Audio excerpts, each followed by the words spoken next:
Hello and welcome back everyone to another tutorial for the Sekiro Shadows Die Twice game. And today I'm going to show you how you can change the control settings within this game. So let's get started right away.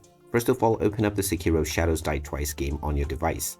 And once you open it up, you will be taken into the main menu. From here, just scroll down and click on Settings. Now within the settings page, you will see the controller config as well as the key config option. If you're playing with your mouse and keyboard, you can click on Key Config and you will now see various different control schemes.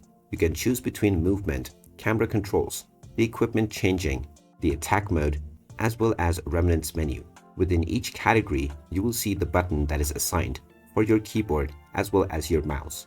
In order to change any option, just click on any button that has been assigned, and once the circle icon appears, then press the key that you want to change into.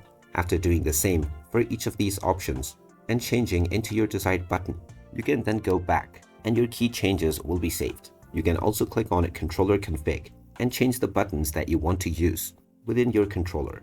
After making your changes, going back to the main menu will automatically save your changes and update your data.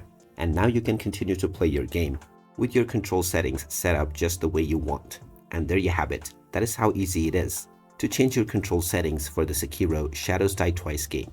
If you find this video helpful, don't forget to hit that like button and subscribe to our channel for more useful tips and tutorials.